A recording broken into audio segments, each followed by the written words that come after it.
श्री स्वामी समर्थ. नमस्कार मित्रांनो. यामुळे हळूहळू व्यक्ती दुःखी होतो. 13 सवयी आहेत. आपला व्यवसाय वाढावा अशी प्रत्येकाची इच्छा असते. संपत्ती विपुल प्रमाणात राहील, आर्थिक स्थिती मजबूत असेल आणि नशीब 7व्या स्वर्गात पोहोचेल. घरात लक्ष्मीचे निवासस्थान आहे, नातेसंबंधांमध्ये गोडवा असेल आणि जीवन आनंदी असेल. पण हे सगळ्यांच्याच बाबतीत असेल असे नाही. असे अनेक लोक आहेत जे दररोज हजारो लाख रुपये कमवतात आणि असे काही लोक आहेत जे लाखो रुपये मेहनत करूनही थोडे पैसे कमावतात आणि ते देखील इथे तिथे निरुपयोगी कामात खर्च होतात. याशिवाय लोक रात्रंदिवस काम करतात. तो पूजेचे पठण करतो, पण नशीब त्याला साथ देत नाही. घरात शांतता नाही, पैसा पाण्यासारखा खर्च होतो आणि मन नेहमीच अस्वस्थ असते. चिंता अजूनही कायम आहेत. परंतु अशा परिस्थितीत लोक अनेकदा बाह्य कारणांचा शोध घेतात, पण खरे कारण त्यांच्या स्वतःच्या घराच्या आणि जीवनाच्या काही अदृश्य सवयी आहेत, जे हळूहळू व्यक्तीला दुःखी करते. या छोट्या छोट्या गोष्टी आहेत ज्या दैनंदिन जीवनात सामान्य आहेत. ते हळूहळू नाहीसे होऊ लागतात. मी तुम्हा सर्वांना सांगते की अशा काही सवयी आहेत ज्या एखाद्या व्यक्तीची प्रगती पूर्णपणे थांबवतात. नकारात्मक ऊर्जा घरात प्रवेश करते आणि सकारात्मक ऊर्जा घरातून बाहेर पडते. या सवयींमुळे केवळ घराचे पावित्र्य आणि शुद्धता बिघडत नाही, तर आध्यात्मिक संतुलनही बिघडते. यामुळे नशीब कमकुवत होते. या सवयी माता लक्ष्मीला घरात प्रवेश करण्यापासून रोखतात. परिणामी उपासनेचे संपूर्ण फळ मिळत नाही आणि तुमची इच्छा अपूर्ण राहते आणि तुम्ही केलेल्या उपासनेचा परिणाम नकारात्मक ऊर्जा घेऊन येतो. यामुळे कुटुंबात अस्वस्थता निर्माण होते. अस्वस्थता कायम आहे. अशा परिस्थितीत बंधू आणि भगिनींनो, या व्हिडिओच्या माध्यमातून मी तुम्हाला त्या सवयींबद्दल सांगेन ज्या हळूहळू घराची समृद्धी वाढ थांबवतात. यामुळे नशीब कमकुवत होते. हे केलेल्या कामाचाही विपर्यास करते, ज्यामुळे जीवनात चांगल्या परिणामांऐवजी वाईट परिणाम दिसून येतात. हा व्हिडिओ पाहिल्यानंतर तुमच्या आयुष्यातील सर्व समस्या संपतील, जीवन आनंदी राहील आणि संपत्ती वाढेल. नशीब सूर्यासारखे चमकेल. असे म्हटले जाते की ज्या घरात माता लक्ष्मी राहते त्या घरात आशीर्वाद राहतात. त्या घरात संपत्तीची कमतरता नाही. पण त्याआधी जर तुम्हाला तुमचे आयुष्य आनंदी ठेवायचे असेल तर जर तुम्ही निरोगी असाल आणि माता लक्ष्मीचे आशीर्वाद नेहमीच तुमच्यावर आणि तुमच्या संपूर्ण कुटुंबावर असतील, तर तुमच्या श्रद्धेने हा व्हिडिओ नक्कीच लाईक करा आणि चॅनलला सबस्क्राईब करा. तसेच टिप्पणी चौकटीत खऱ्या श्रद्धेच्या भावनेने जय लक्ष्मी माता असे 3 वेळा लिहून माता लक्ष्मीबद्दलचा तुमचा आदर व्यक्त करा. तसेच ही माहिती तुमच्या मित्रांना, भावांना, बहिणींना, वडीलधाऱ्यांनाही द्या, जेणेकरून त्यांनाही ही माहिती कळू शकेल आणि त्यांनाही फायदा होऊ शकेल. जर बंधू आणि भगिनींनो, आपण त्या सवयींबद्दल जाणून घेऊया ज्या मनुष्याच्या आशीर्वादांना नष्ट करतात. हे हळूहळू जीवन नष्ट करते आणि 7 पिढ्यांसाठी संपत्ती गमावली जाते. आणि प्रत्येकाने या सवयींबद्दल जाणून घेतले पाहिजे, कारण प्रत्येक व्यक्ती हे काम करते की त्यांना जे वाटते ते होईल, परंतु ही त्यांची सर्वात मोठी चूक आहे. म्हणून आम्हाला कळवा. पहिले म्हणजे पाय हलवणे. प्रिय भक्तांनो, पाय हलवणे ही एक अशी सवय आहे जी थोडीशी वाटते, परंतु त्यामागे एक खूप खोल परिणाम लपलेला आहे. असे म्हटले जाते की जेव्हा एखादी व्यक्ती नकळत पुन्हा पुन्हा पाय हलवते किंवा जाणून बुजून पाय हलवते, तेव्हा तो स्वतः त्याच्या जीवनाची स्थिरता बिघडवत असतो. तेच वडीलधारी देखील म्हणत आहेत की जेव्हा तुम्ही बसता तेव्हा तुम्ही तुमचे पाय हलवू नयेत. असे करणे अशुभ मानले जाते, ज्यामुळे जीवनात कठीण समस्या उद्भवतात. अशा परिस्थितीत मित्रांनो, जर तुम्हाला तुमचे पाय हलवण्याची सवय असेल जी तुम्हाला क्षुल्लक वाटते, तर त्यात सुधारणा करा अन्यथा तुमचे पैसे पाण्यासारखे खर्च होतील आणि नशीब कमकुवत होईल.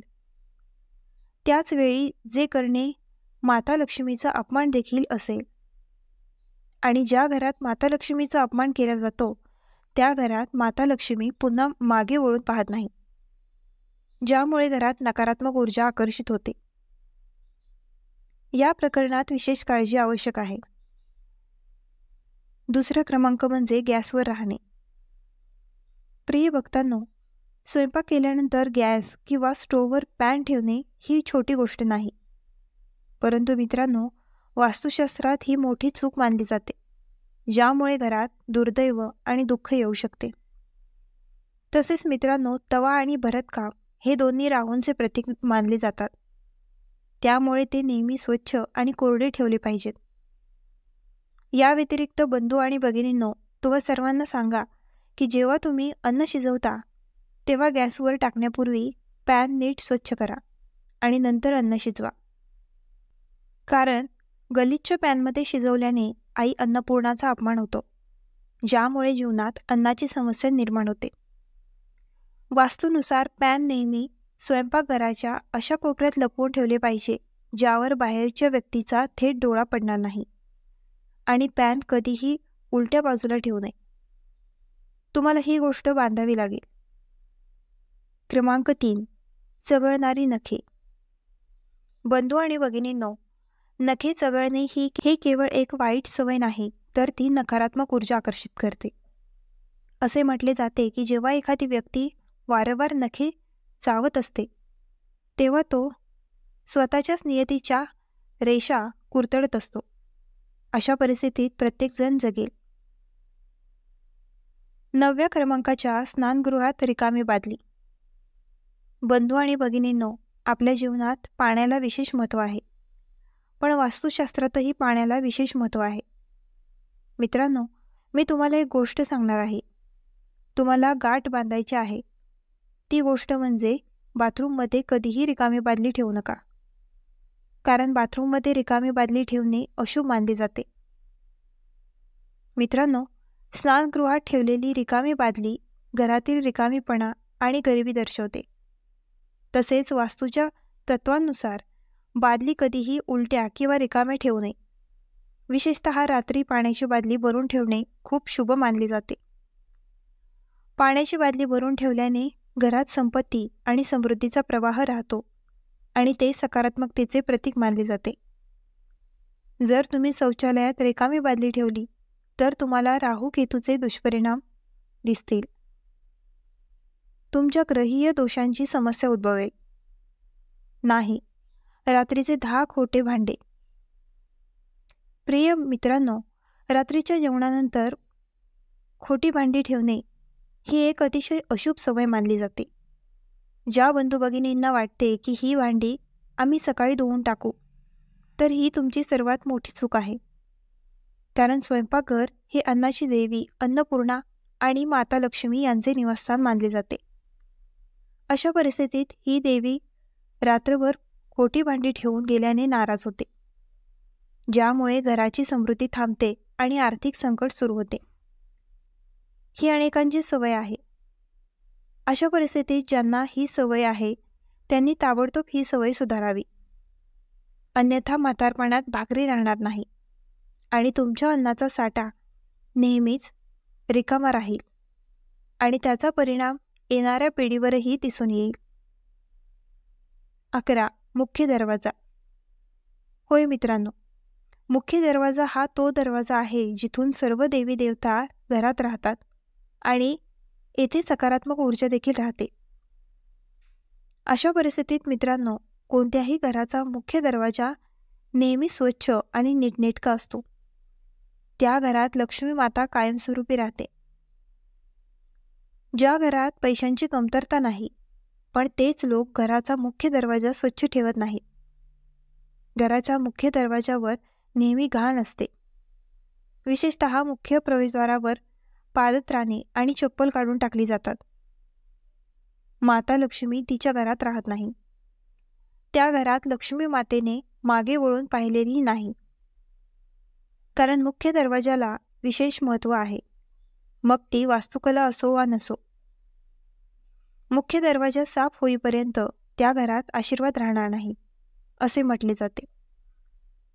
घरात शांतता नांदत राहील. अशा परिस्थितीत तुमच्या घराचा मुख्य दरवाजा नेहमी स्वच्छ ठेवा. असे अनेक भाऊ बहिणी आहेत जे दररोज सकाळी उठतात, स्नान करतात, पूजा करतात आणि घराचा मुख्य दरवाजा स्वच्छ करतात आणि पाणी देतात, जेणेकरून त्यांना माता लक्ष्मीची अपार कृपा मिळेल आणि त्यांचे नशीब नेहमीच त्यांना आधार देईल. 12. तुटलेली शिल्पे. प्रिय भक्तांनो, प्रत्येक घरात पूजेचे मंदिर आहे. ते लहान असो किंवा मोठे, आणि त्यात देवी देवतांच्या मूर्ती नक्कीच आहेत, कारण मूर्तीशिवाय मंदिर अपूर्ण आहे. पण तुम्ही सर्वांनी विशेष काळजी घ्यावी. मित्रांनो, तुमच्या घराच्या मंदिरातील मूर्ती मोडल्या असोत किंवा नसाव्यात, म्हणजे चित्र असेल किंवा नसावे, फाटल्या असोत किंवा नसाव्यात, कारण ज्या घरात मंदिरात मूर्ती मोडल्या आहेत, जर चित्र फाटले असेल तर त्या घराची प्रगती थांबते, व्यवसायात घसरण, घरातील भिकारी रिकामा राहतो. कारण जोपर्यंत घरात देवी देवतांचा आदर केला जात नाही तोपर्यंत तुमचे कामही बिघडते. तर मित्रांनो, तुम्हाला जे करायचे आहे ते म्हणजे मंदिरात नवीन चित्र ठेवणे, नवीन मूर्ती ठेवणे आणि जुन्या मूर्तीचे पवित्र नदीत विसर्जन करणे. 13. फाटलेले जुने कपडे. बंधू आणि भगिनींनो, कपडे हा शरीराचा पाया आहे. यामुळे व्यक्तीचे सौंदर्य वाढते. ह्यामुळे मनुष्याचे मूल्य वाढते. त्याचप्रमाणे वास्तुशास्त्रात कपड्यांना विशेष महत्त्व आहे. अशा परिस्थितीत मित्रांनो, तुम्हाला एक गोष्ट सांगा की तुम्ही जे काही कपडे घाला ते फाटू नका, कारण फाटलेले जुने कपडे हे करंगळीचे लक्षण आहे, जे नकारात्मक ऊर्जा आकर्षित करते. वास्तुदोष ग्रहांचे दोष वाढवतात, ज्यामुळे तुम्हाला आयुष्यात एकापाठोपाठ एक समस्यांना सामोरे जावे लागते आणि या समस्येचे कारण काय आहे हे देखील माहीत नसते. अशा परिस्थितीत मित्रांनो, तुमचे सर्व फाटलेले जुने कपडे फेकून द्या आणि नवीन कपडे घ्या. त्याचवेळी ज्या अंथरुणावर तुम्ही येथे कुठेही चादर ठेवता तो देखील फाटलेला आणि जुना नसावा. यामुळे वास्तुदोष होतो आणि घरात संघर्षाची परिस्थिती निर्माण होते, कारण जिथे ही गोष्ट आहे तिथे गरिबी राहते आणि जिथे गरिबी आहे तिथे संघर्ष आणि अशांतता आहे. प्रेम जगू शकत नाही. अशा परिस्थितीत मित्रांनी या गोष्टींची विशेष काळजी घेतली पाहिजे. म्हणून प्रिय भक्तांनो, ही एक अशी सवय होती जी हळूहळू एखाद्या व्यक्तीला गरीब बनवते आणि तिला हे देखील माहीत नसते, ज्यामुळे घराची संपत्ती आणि नशिबाचा आशीर्वाद थांबतो आणि भाग्य कमकुवत होते. तर बंधू आणि भगिनींनो, तुम्हाला ही माहिती आवडली असेल तर आपल्या ग्लो मराठी चॅनलला लाईक, शेअर, सबस्क्राईब आणि हाईप करायला विसरू नका.